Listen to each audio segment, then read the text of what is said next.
Hello, I am Lise Colucci, and I am one of the life coaches at queenbeing.com, where we help you to discover, understand, and overcome narcissistic abuse in toxic relationships. And if you have any need for information or any need any help with recovery from narcissistic abuse, head over to queenbeing.com after this and check it out for any help. And if you need any information on coaching, it is over there as well on the coaching page. So hello, everyone. Happy Friday to you. And I'm just going to start with, if you would like text notifications of my going live, text me at 33222, put the word Lise Live, LISELIVE, and hit send, and I will text you about 5 to 10 minutes before going live, and that's it. Hi, Katie. Happy Friday.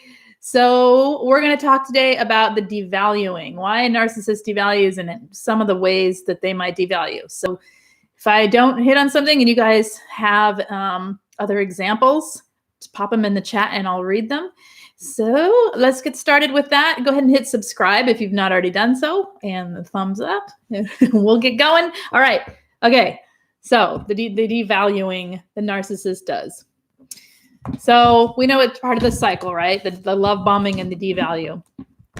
In the beginning, as they are luring you in and hooking you to their affections, they will love bomb you, right? We know what that is. We know, well, we can go talk about that another time, but in short, they do things to convince you that you are the most important thing in the world. And why it's important here is because we're understanding what happens is once they do this, they knock you off that pedestal and devalue you.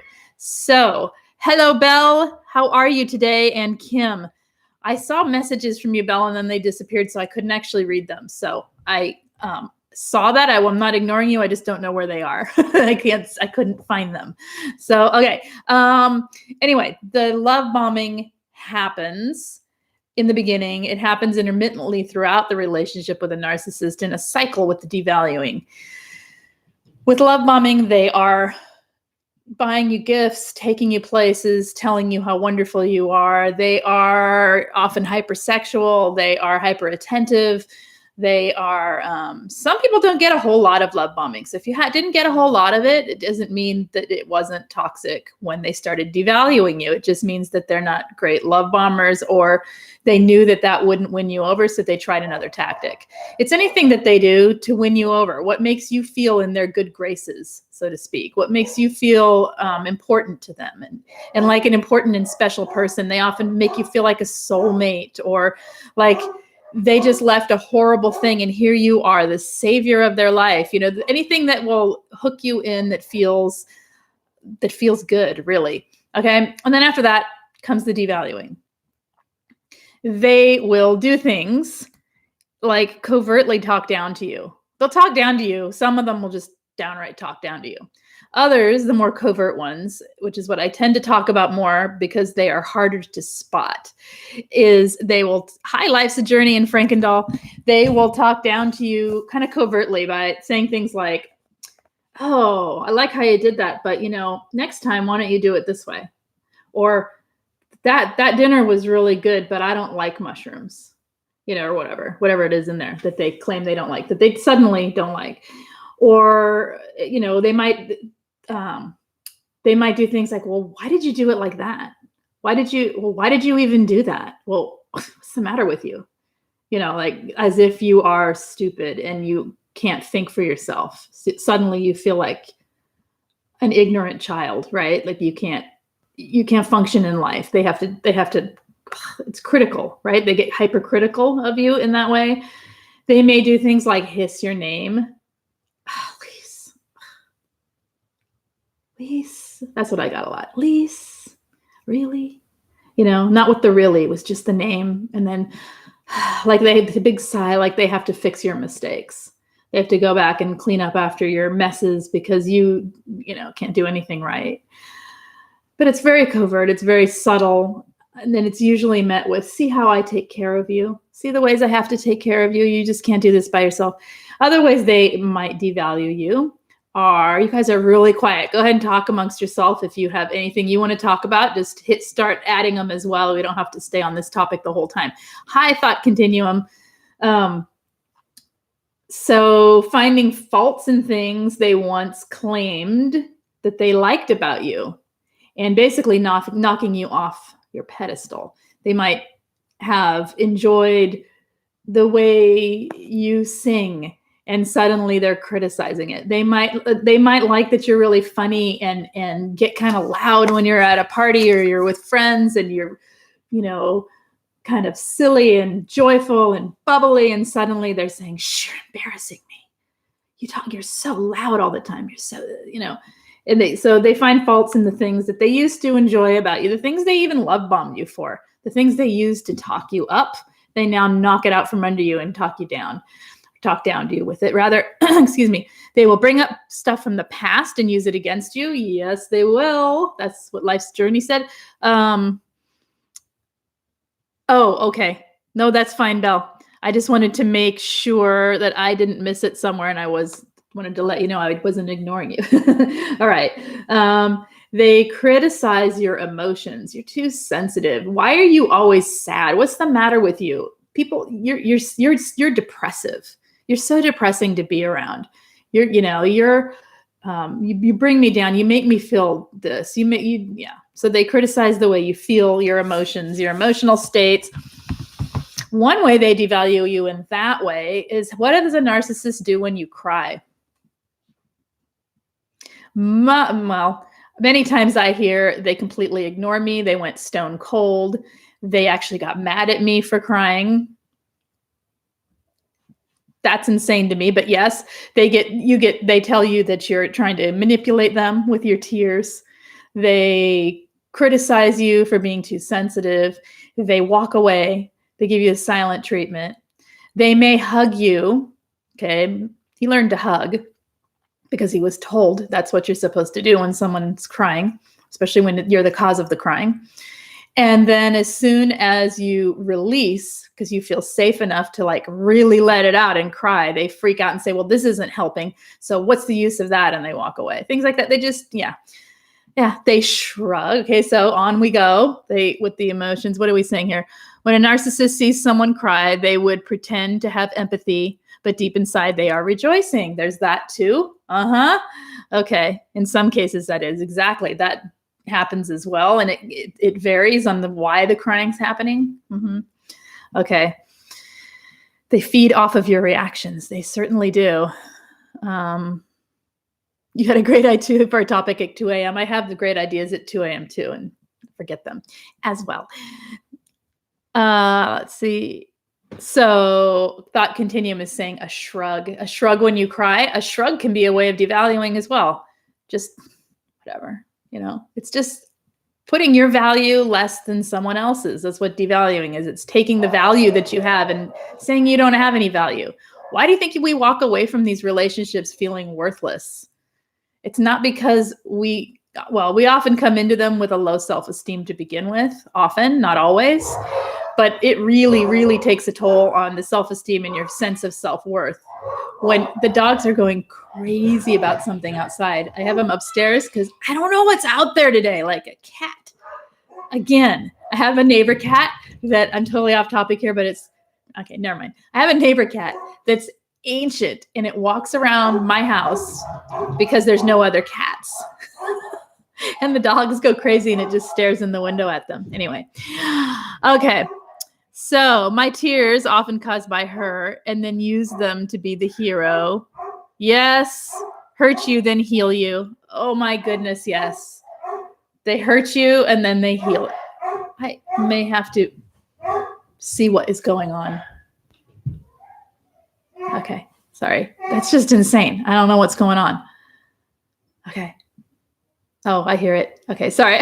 Totally distracted. There's like a bunch of people. I have the quietest street, and I pick when I think it's quiet to come here, and it's always the moment. Okay. All right. Do narcissists typically never show emotions like sadness, even at really sad times or real tragedies, and then make fun of me when I recall? Hell, I know, right? Oh my gosh, this is crazy. Hello, Jeep and Gypsy. That's a cute name. I know who you are, I think. Let's see. My kid's trying to be, would you guys be quiet? I don't know what you're barking at. I don't either, frankly. Let's listen. Okay, quiet. Okay, so now I talk. All right, yes. Oh, as soon as I talk, what is happening? Okay.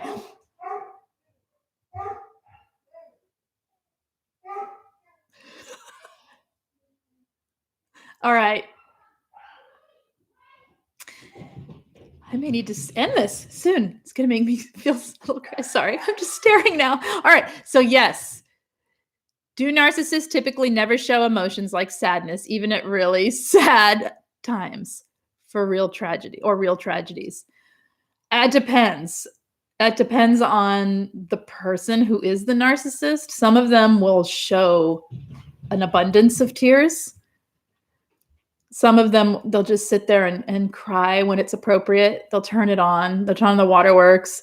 They'll, some of them are extremely emotionally reactive and have big emotional responses. Other ones keep it entirely buttoned up and don't show any. And others are completely devoid of any emotional response at all. So they're not even repressing it. It really depends on the narcissist or the person who is the narcissistic person's other qualities of their personality or their lack thereof. And also the type and the way the narcissism is manifesting, right? If they have antisocial personality, if they're a malignant narcissist, they may cry a lot less. I think mine only cried once, and it was at the discard. And I think it was because he knew what he was losing, not because he was sad. Does that make sense? In other words, the supply.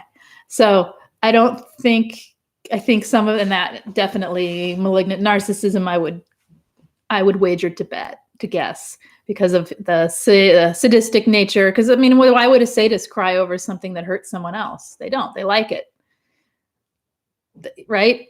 So, okay. A herd of squirrels. Exactly. Oh, is that really what it is? I'll truly look up what you call a group of squirrels. I'm curious too. Hi, James. What would a covert narcissist be not prone to cry? Well, again, it would depend on other factors, I think. I think some covert narcissists absolutely will cry in order to get the attention, in order to make it look like they are having an emotional reaction that's appropriate.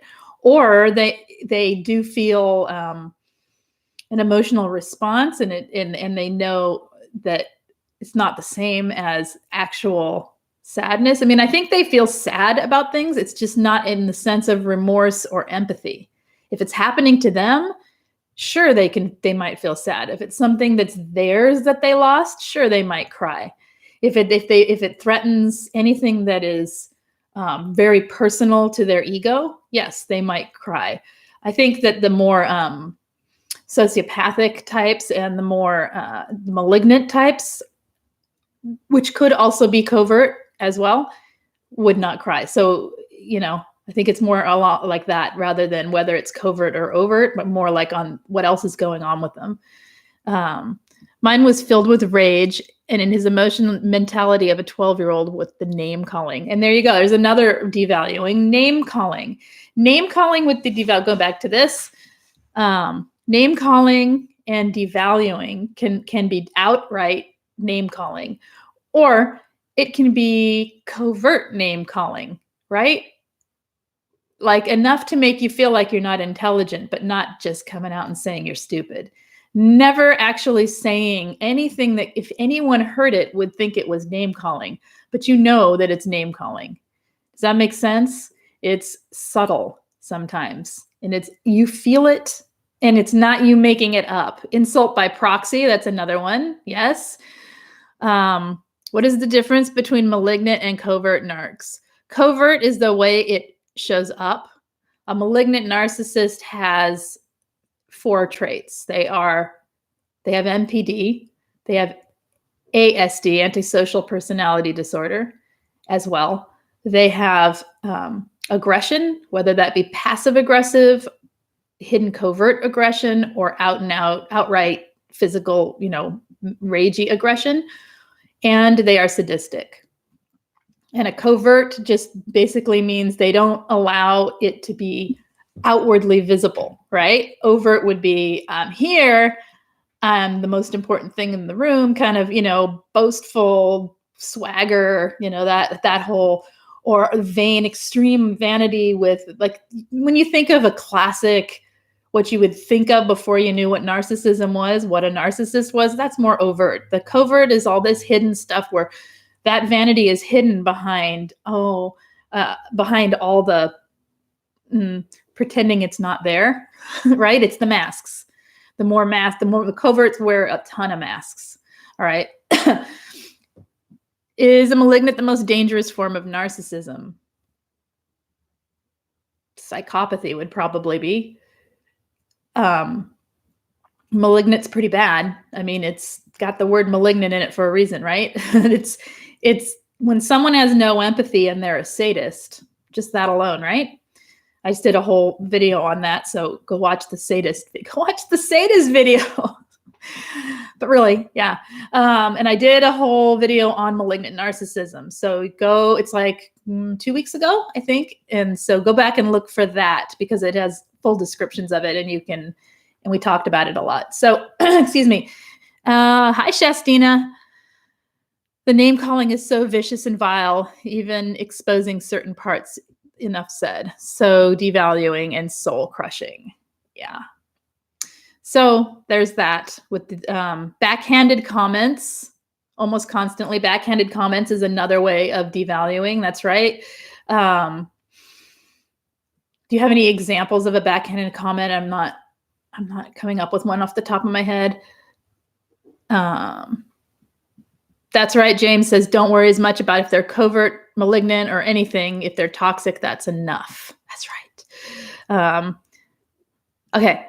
All right. So other ways that they devalue you. They bait you into an argument. Yeah, we all know what that's like, right? Enough said. A smirk. They'll just sit there and smirk at you and you don't know what that's about. Or you do something and they smirk and walk away, smirk and shake their head, or again, with the hissing of your name, anything that it makes you feel little, makes you feel belittled and small and beneath them. All right. They build you up. Okay. A tiny bit. It only takes a second to build you up. It could just be something as simple as not being toxic in that moment. Building you up, building up your hopes, building up your thought that this is going to be an okay day, and then they knock you down. All right. And what did I write here? They switch over to they'll criticize any tiny imperfection. Any tiny imperfection, they will go after you or they will devalue you for. They point out your flaws. No matter under a guise of helping you to better yourself.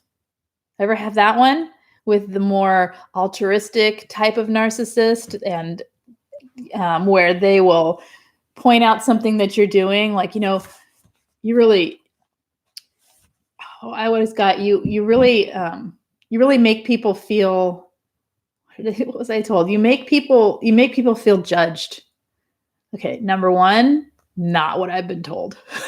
All right, ever. Actually, it's not true. Not ever. When I'm in a grouchy mood, yeah, it happens. But mostly, no. I know I don't. That does not how I'm described. Okay, but maybe in some situations, it could be perceived as that. But actually, I think that was projecting. So maybe that wasn't a good example. They point out your flaws, and then maybe they'll say you're so silly, no one takes you seriously. If you would do this, then people would take you seriously. But then they don't just leave it at that, which, that could just be constructive criticism. And we could say, okay, I should probably take that. It's probably right. But it is something that has an element of truth. Like, okay, I do get really silly and people probably don't take me too seriously sometimes when I should probably be more serious in certain situations. They're probably right. Okay. I've since learned to ignore that one, just in case you haven't noticed. All right. But then they'll point it out every time it's happening. Or when you're being silly, they'll roll their eyes and walk away. Or they will, when you're being silly, instead of laughing at you, they'll just stare like you're not funny.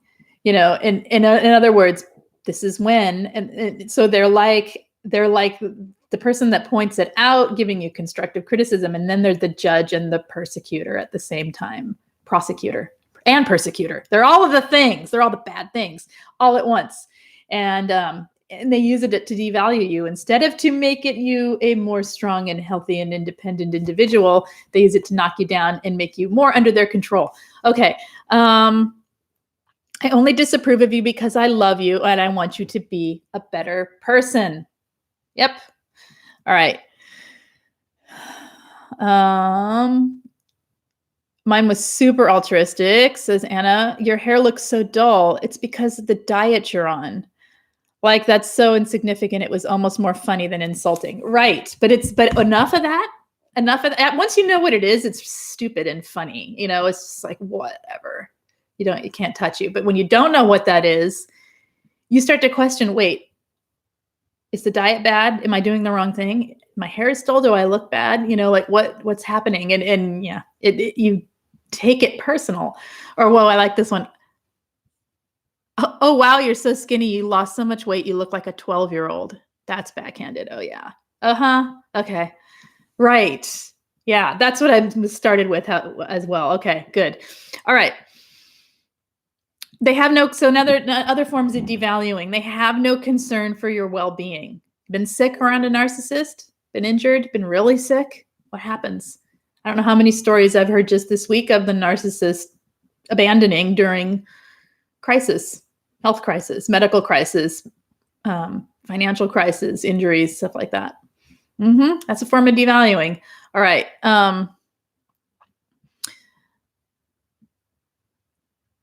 I remember Narcula once said in front of his posse for me to sit down because I look stupid. Just take a picture of the moon. He went in stupid taking a picture of the moon. He went inside and they said to each other, doesn't he work at NASA? So they were just like, yeah, see? Yes, they get others they triangulate others in on the abuse. There's another way. All right. Shame and blame. Don't need to say much about that. Shame and blame they're great at it, right? And they do that to devalue you. They put you at risk. They have no value for your safety. So they do things to put you at risk. They are sexually permissive without any protection. There's one. They are drive too fast with you in the car. They keep you awake when you have to be up early in the morning and get to work and then drive home late so that you're actually at risk. They keep you this is a good one I had. They keep you at their house. They keep you at their house till really late at night. So you have to leave in a really bad neighborhood and drive through it alone at night while you're half asleep to get home. They do things like this. They don't care, right? Text me when you get home, but regularly and on purpose, not because you choose to do this thing. Like, you can even say to them, you know what, look, I need to get out of here by 9. I don't feel comfortable, whatever. Nope. They'll keep you there. Texting while driving, saying I'll do it safely. Yes. You can be sick in the hospital and the narcissist won't even visit you because they're out grooming other supply. That's true. Or they show up and do the altruistic thing and be the perfect human at your side. And then the second you're home and alone, they abandon you, they treat you terribly, or I always felt like it was Nurse Ratched. Remember from One Flew Over the Cuckoo's Nest? Yeah, scary. Okay. I'm sick. I get nothing. When they're stub their toe, it's tragedy. It's not, right. Yes. That's always the case, or often the case. All right. Okay. Next one. What did I say here? They act like you are invisible, either when you're alone or in front of others. So in one way they devalue is just ignoring you. They may not outright be giving you the silent treatment, but ignoring you. Another thing is they could do things like you are having a conversation, and in the middle of the conversation, right, doing something else. Or talking to the dog. That's what I always say. I say that one a lot because everyone gets it. They're talking to the dog while you're talking to them. They talk to, to somebody else. They get on their phone. They talk to their friends. They walk away. That's a form of devaluing. It's saying that what you have to say has no value, and I'm going to do whatever I want in the meantime and let you know it. I'm going to show it to you. They mumble when they talk to you. That's another one, right? So that you have to sit and listen, and it makes you feel, I mean, that's more like gaslighting, but it is a form of devaluing too. Okay. They put you down and then say, I'm just kidding. I was just kidding. It was a joke. You are so serious. Why do you take everything so seriously? You tell me I take everything seriously. You just take yourself so seriously. Why do you do that? You're too sensitive. Why are you so sensitive? So yeah, there's that. That's devaluing. Okay. Narcula refused to drive me to emergency room, even told the nurses he wouldn't because I was wrecking his day off. Also left me for dead once. They are evil. Yep. Yeah. This is when people often will, this is a good point, what Shastine is saying here, because people often will have hope. And they'll hang on to hope, and they'll hang on to hope, and they'll hang on to hope. And they'll be like, I'm afraid to leave because I don't want to be alone. I'm more afraid to be alone than I am to be, to deal with this. I can deal with this, but I'm really scared to be alone. And then a situation like that happens, and you realize you always were alone. You always were alone. And you know what? If you can do it then, and you're still here talking about it, and you can do it again, and you can do it without the toxic person in your life. So that is knowing that they do this on the regular basis, right? That this is not just one person saying that they wouldn't even take me to the hospital, or they wouldn't go with me, or whatever. This is common. It's a common thing. Get out, guys. Yep. All right. Mine claims he cannot look me in the eye and play a word game. If he does that, it's on the sly. But I am so alone. It's the worst kind of alone. When you're alone, when you're lonely by yourself, it's a far better world than being alone with being together with a narcissist, because the alone feeling around them is terrible. All right. They put down your friends or your family or your hobbies or your likes. They put them down. There's another way of devaluing. So they devalue the things around you. And at the same time, they might be making you feel like you're the only person. They are the only person who would tolerate you or love you. So they may be saying, well, your friends, or they may be putting down your friends in a way to make you dislike your friends, pointing out your friends' flaws, pointing out your friends or families, things they do that make them a bad person or make them not good to you. And then they may build themselves up like, well, at least I understand you. Well, at least and then they devalue you. So in other words, it starts off with often well, your friends doesn't sound like your friends sound pretty selfish, or, why does she do that? That's terrible of her. Who does that to someone? And saying things that make you question and doubt your friendships. And then once you've kind of removed yourself from your friends, then it's more subtle, and they'll just be like, we know how she is, and then later on it's, well, I'm the only one who's ever going to love you. Like, who would love you? They don't actually often say those words, but you get the feeling and the impression from some of the other words they say that make you feel that way. All right. So now they keep you for themselves so that they have you to toss around like that. They make you feel more isolated. They do. When I was young and I brought a friend over, my narcissist dad would drag me into the other room and yell at me for bringing someone over, and my friend could hear him, and they feel really bad about it. Right? So unwelcoming to people, right? They also say things like, I don't like you going out with her because she cheats and you will just cheat along with her. And that type of crap makes you stop going out with your friends. That's right. Right? And it could be a truth and it could be a lie. It doesn't really matter. They point out these things about friends in order to isolate you, number one, but also to devalue you and your friends, because your friends and your hobbies and your loves in your life, your passions, whatever, are an extension of part of your life, right? At least in that setting. And so they devalue them. They devalue your work. They put down your job by making theirs better, right? They sabotage you going to work, which is a form of, sabotage, but also devaluing, because they're not valuing your need to take care of yourself and to that your work is very important. Yeah, there's all kinds of ways. There's so many ways. I got 3 more, and then I'm going to move on to why they do this. Why would someone do this? Why? Okay. I've had friends distance themselves from me because they were scared of my dad. Yeah, they did. That happens in narcissistic relationships with narcissistic partners too, where people just either don't want to deal with the toxic person, or they're actually kind of afraid of them, or they just feel disgusted by them and they don't want to be around, and so they lose friendships. Oh, you remember the topic. If you are in my place where you cannot get out away, can you do a topic or recommend videos?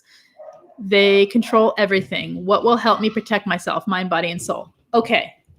Yes. Thank you. That's a good topic. I will do what I can with that and try to do it very soon. Okay. Hi, Duchess, right? Yeah. I was talking about sabotaging your jobs. Oh my God, mine does that all the time. She won't let me sleep, which guarantees I will be tired. Right. Sleep sabotage is a form of devaluing. It isn't valuing your need for, it's not valuing your health. It's not valuing your lifestyle. It's not valuing your choice of when you get to go to sleep and when you don't. It's extremely boundary crossing. It's pushy, and it's devaluing. She tells me it's my fault and that I'm tired because I have 2 jobs. If I hadn't taken the second job, I wouldn't be tired. Of course, they always find some other place to place the accountability, right? But if I hadn't taken that second job, I'd be stuck with her for the rest of my life. I'd rather be tired than with her. Okay. They build you up in public or in front of their friends or your friends or anyone public, and they ignore you at home. So they may build you up about something. Say you are, I'm going to make something up. You're an author. You're a poet. You write things. You're a short story writer, and they're out in public and they just build you up like you are the most amazing thing. And they brag about your achievements, and they're basically using you to show themselves off. Look what's mine. Mine is smart. Mine makes words pretty on paper and page, and therefore she is great or he is great, right? And therefore I am great. And so they do this, they build you up in public, but as soon as you're home, they're sabotaging your writing. They're sabotaging your time, your sleep, so that you can do these things. They're insisting on things when you're trying to work. They're doing everything they can to devalue the very thing they just went out and bragged about, to take the value away from it. So at home, you don't feel value in your job and in your creativity. Out in public, you're being told that it's wonderful and perfect and amazing. And it's so conflicting and confusing, and so common that this happens in one way or another. So yeah. All right. They damage your belongings. Okay. And this is a big one. They ruin special events. That's not valuing the event. It's not honoring the people involved in the event. It's not valuing anything. It just devalues everything. Or they have an event and they show up and they're like, oh, this is so great, blah, blah, blah. And then they do something to sabotage it and turn it around to make it negative. They pout, they rant, whatever they're going to do. Go silent treatment in the middle of something. So you're stuck in front of everyone at an event, or at a party or whatever, having to compose yourself in order to get out of there. Silent treatment all day. And then in public introduces you as my beautiful wife and lovey-dovey. And then as soon as you think, oh, good, it's done. Okay, it's done. Silent treatment's over. You take a breath. You enjoy the moments of freedom from the silent treatment. And then you get back in the car. And it's not only silent treatment, it's silent rage, because they've just had to fake it for, oh, that's the worst. That's so bad. And yeah, that, can you tell I felt that one before? That one's bad. It's what they do. Yes. Or yeah, they steal your belongings, events and holidays, birthdays, funerals. Yep. All of them. They ruin them all. This is what they do. Aren't they fun? Delightful. So what's all that doing though? All of that is the reason it matters, because if you hear all this, you think, and you're there. Why? The reason all of this matters, it is in combination with the love bombing. It is in combination with what Shastina just said, silent treatment all day, and then my beautiful beloved wife in public is even if, or someone else said it, having silent treatment all day, and then get at a party or wherever they are talking you up and being friendly and it just life at the party and joyful and smiling, and they're engaging with you. They're even kissing you, they're hugging you, they're doing all the stuff. Even though you know it's full of crap, basically, you know it's a lie. Even though you know it, it gives your body that sense of relief. When that sense of relief happens, you're back in the trauma bond cycle. You see how that happens? And then when it happens again, when you get in the car and the silent rage happens, or the actual rage, or the gaslighting, or whatever they're going to do to release their having to have been nice for a little while issues that they have, you are back in the cortisol rising, and all the stuff that goes on with that affects your brain. And I talk about this all the time, over and over again, because it's important. Because you can think your way through it. Your body chemistry is going to do it anyway. When your body chemistry does it anyway, when your body chemistry has these chemical reactions basically to what's happening, the trauma bonds are still there. It still has a hold on you. So that's why it's important to get away. Even when even when logic says it's so full of crap, they're so full of it right now, I don't believe a word they're saying. Your body had the relief. There's no more abuse right now. You have to remember that when you're in that part of the cycle, the good part, it's still abuse. Love bombing is abuse as much as devaluing is abuse, because they go together. They're one thing, right? They're two things, but they are tied together. All right. Okay. If you push back when they're trying to be lovey-dovey with you in public, then you look like the bad one. You look crazy, right? You look mean. You look nasty. I was told by someone, I just thought you were always grumpy. And I'm like, no, that's because every time I saw you, we'd had a 5-hour fight beforehand. That wasn't grumpy. That was pure exhaustion. I'm sorry that you were witnessing that, and that's what I brought to the table then. But, they said, oh, no, I'm glad I know you now, because you're not that person. Right? So what do we have? They buy you gifts for holidays or birthdays and then throw it back in your face that they bought you a gift. Now, like you owe them the world. Oh, yeah. Or they buy you a gift that they know you won't like. They buy you something that they would like, or they buy you something that they think you should like, when there's a list of things you're not actually that hard to shop for. Right? And then when you say, oh, I really can't use this, or it's the wrong size, or, I don't go skiing. Why did you get me ski gloves? I don't do that. And then they act incensed, is totally mad, and I'm never getting you a gift again. I'm like, oh, I see what that was. That was a way to never have to buy me a gift again. Okay, get it. All right. I pushed him off me as hard as he tried to hug me while my mother was dying, and I looked like the jerk, right? I'm one of those vibrant, caring people. I've had the pleasure to know. Well, thank you. I wish I knew you in person. All right. Okay. Let's talk about why they do this before we end here. Why they do it, besides just that they're mean, nasty people. One reason they devalue is something reminds them of their own wound. All right. Something reminds them of it. So it may be a situation where they feel, or you've had to say something that could sound like some form of criticism, even if you say it in the nicest shape that you can possibly make come out of your mouth, right? because we know we're walking on eggshells. Most of us aren't barking back at them, at least not right away. Something reminds them of that, and they attack back with a devalue. It can be something you do. It could be something that happened in their day. It could be something that it's basically projecting, right? They're projecting what's going on inside themselves about themselves because of a wound that happened to them at some point in life. And it could be a narcissistic injury from an ex. I remember if there was something that triggered his memory of his ex, I knew something was coming within a day, because he'd be sitting there trying so hard to shove it all back behind his ego and not process whatever the thing was he needed to deal with. He was trying so hard to not take accountability for the one thing that eventually it would come out at me.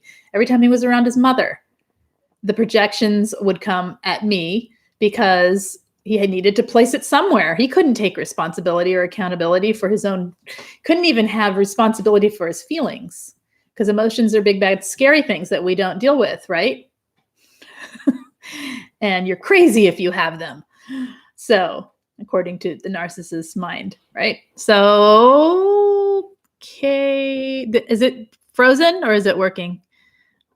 Your buffering froze. Okay, good. Yeah. So it's the projecting and the reminders of their own pains, so to speak, their own wounds that they project out toward usually their main source of supply, because it's the safest person. Now, the other thing is it restores the power. If there's equality, if there's any equality going on, that's when I noticed it as well. But if there's any equality that happens within the relationship where it's just like you just feel like you're on even ground, no one's better than anyone, it's like it should be, that can only last for moments, and then the devaluing has to start. If they devalue you low enough, it only takes this much to build you back up. They build you up really high in the beginning. That's why the first few falls are so hard and they're so confusing. But if they only have to build you this much when they've knocked you all the way down, right? So if they just keep devaluing you on a regular basis, then they don't have to do much to maintain a relationship. Think about if you're in a healthy relationship, it does take effort. It takes effort to look someone in the eyes and to tell them their qualities, to love bomb someone, but just telling them good things about themselves, good things about the day, good things about the relationship. It takes effort. They don't have to put in that effort. Then they get to maintain power at the same time.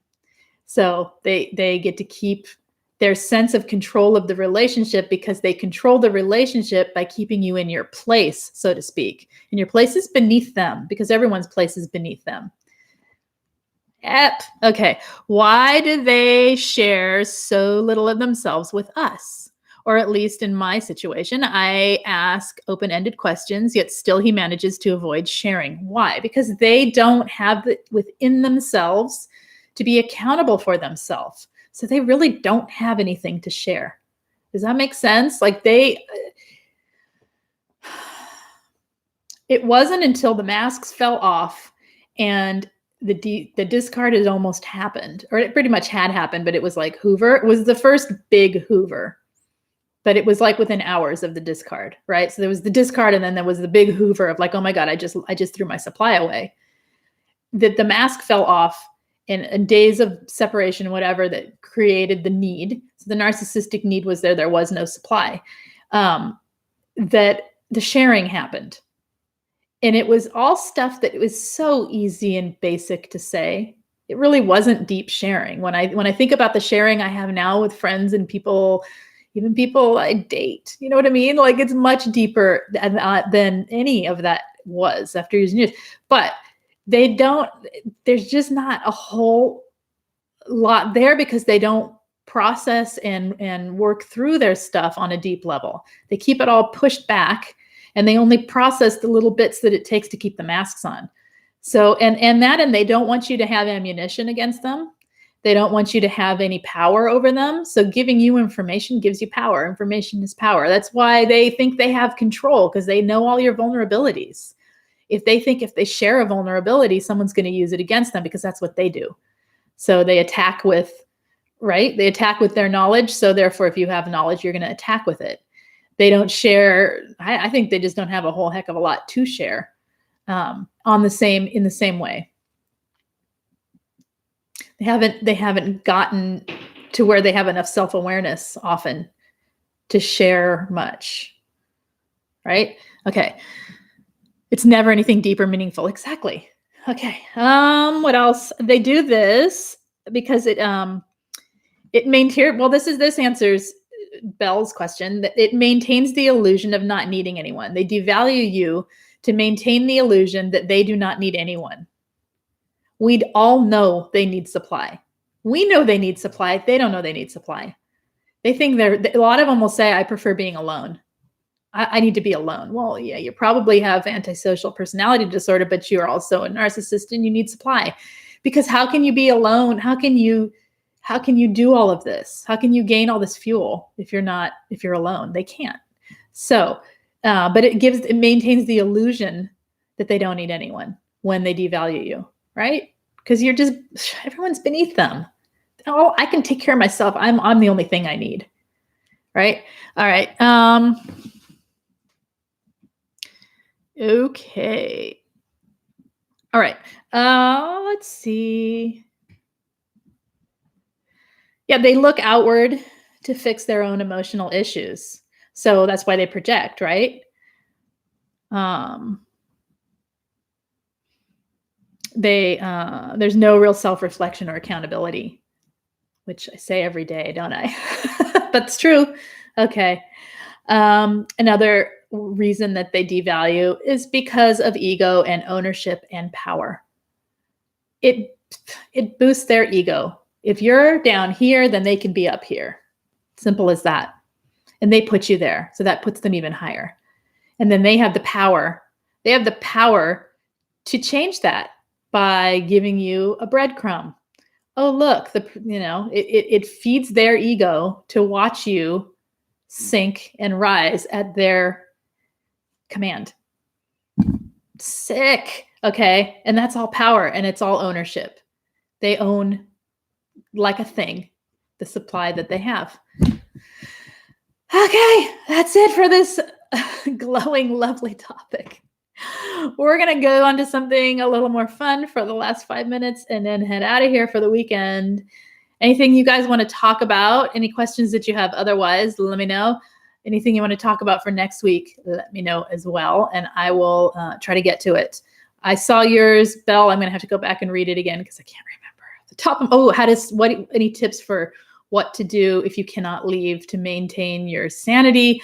And yes, and other things I think you said. I'll go back and look. Is it typical for lack of depth, or perhaps they keep it from you? There's nothing. No. How can you have much emotional? I'm sure they have levels of depth, right? But they don't have self-awareness and accountability combined. And that's what it takes to have depth. Really, you can only theorize so much and go so deep with that, right? You have to experience things and be willing to look at yourself in order to have anything to say about yourself.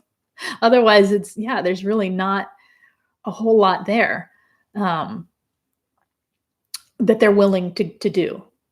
Like, I know I always saw it as potential for depth. Like, there's so much potential for so much depth because of the way that particular person saw the world and the way they thought about things. It seemed like depth. Because I don't think I could be around someone very long personally just because of the way I am, right? It would be a weird match that didn't have a certain amount of depth on some level. But the emotional depth is what we're talking about, and the ability to take accountability for yourself. All they're going to do is if they do share something with you, it's to push it off onto you so that you'll take it for them. You'll take the responsibility of it. You'll fix it. Or you'll see how very, very different they are from everybody else, and they should be given special treatment because of it, or something like that, right? So, okay. Okay, anything else, you guys, for today before we head out? If not, I will remind you that if you would like texting notifications of my going live, text me at 33222 with the word Lise Live, LISELIVE. Hit send. Otherwise, anyone who needs it, group coaching for trauma bonds. I'm trying to start that up. I will put the link in the video. I do not remember what time I set the group time for. And I am open to suggestions if that time doesn't work on other times that would. But if I can make it happen, I will. Anyway, that starts up next week. So that's for trauma bonds in particular. To help, not to give you trauma bonds, to help break free of the trauma bonds, to help you either get out of a situation, or if you are thinking you want to get out and you know you're trauma bonded, or if you are out and you can't break those trauma bonds and you just want some accountability for group accountability is very useful for things like staying no contact and remembering the things that it helps to remember in order to stay safe and free from hoovers and that kind of thing. So it's kind of for that stuff. And there's also the other group coaching, which is the Evolving and Inner Transformation group, to help you regain your power after narcissistic abuse, to help you with your beliefs about your self, really, and to help all of that stuff. And that takes place on Wednesdays or Fridays. The times are in the link. Anyway, both of these also have a messenger chat with them. So there is an active group that communicates with one another, like accountability and questions and whatever, to keep the motivation up and to keep yourself working through the week on the things that you want to work on for your life. And then I come in with coaching help when I can and offer information, advice, suggestions, questions, whatever I can to like keep it moving in the right direction for everybody, and or in a positive direction at least. I don't know if it's right. It's whatever direction it's going, it's positive, keeping it positive. And then so there's that as well. And they're both links are in the description of every video. And that's it. Also, there's private coaching if anyone needs one-on-one. I still have a month left of the special 35% off from one-on-one. So that's over at queenbeing.com. And I think that's it. You're welcome, Belle. I'm glad to see you. Okay. You guys are talking. Okay, cool. So I'll see you guys Monday. Have a good weekend. Take care. Bye-bye.